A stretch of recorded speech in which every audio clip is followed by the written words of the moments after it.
on a Thursday night, actually getting ready for Friday football action. Of course, Oxford Hill's not in action until Saturday, big homecoming game against Edward Little. Coach Soren joins us now. Coach, let's talk a little bit so far about your team's journey and where you're at this point. Of course, a 9-game season and rival coming in Edward Little.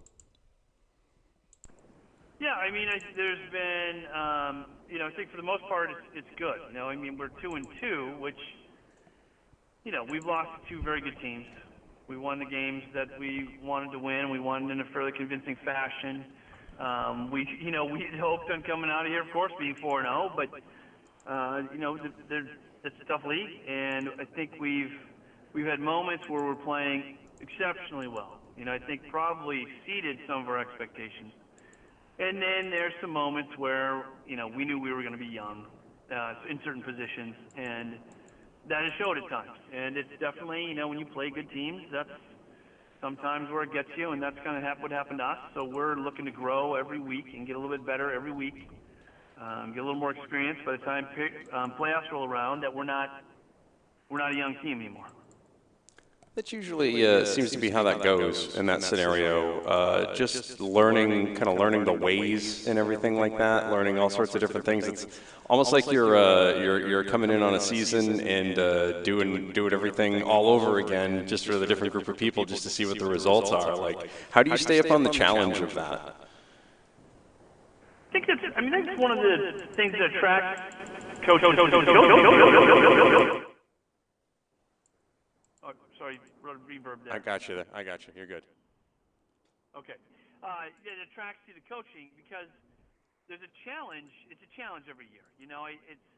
I will say it's when I take kids off of lists and we change over from one year to the next. It's pretty sad when I had to take Colton's and Parker's and Yannick's names off the board and put up other kids. But it's also exciting at the same time. And this year we knew we'd have a really good front seven, and we knew we'd have a really young defensive backfield.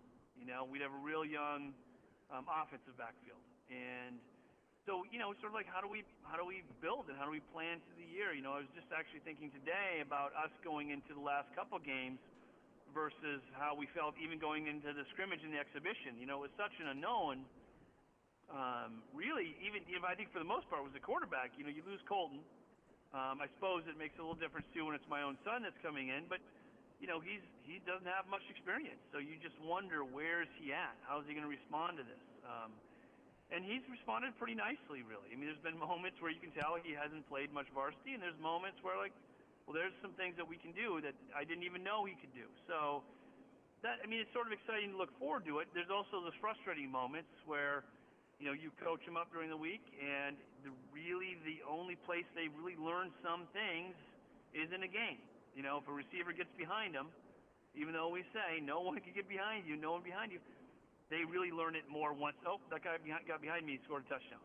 And some of these younger kids, we have really good athletes, and they've been able to rely on their athleticism coming up all the way through ninth grade, and a little faster, a little stronger. And now they've got to rely on their athleticism and their technique and anticipation, and that gets to be hard. They have to think more out there. We put in more, so it ends up being a challenge and frustrating at times, but also it's one of the fun things that we're able to do as well.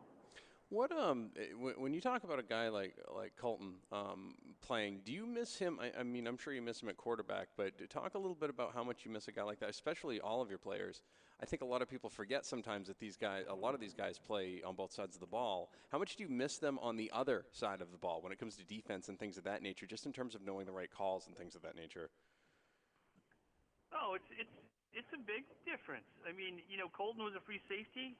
Yannick Lucia was our will, which is one of the toughest positions in our defense to play, and we didn't have to. In fact, if we kind of mentioned it under our breath, Yannick remembered it.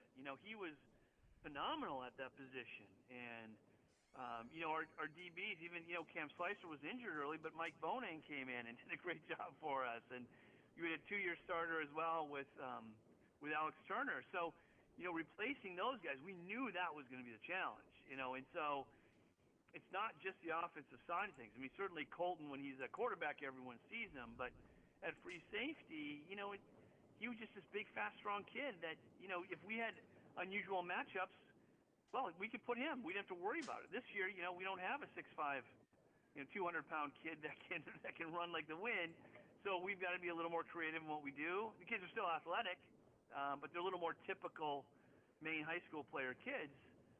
And don't get me wrong, they're fast. I mean, in all honesty, like our defensive backfield as fast or if not faster than what we've had in the past.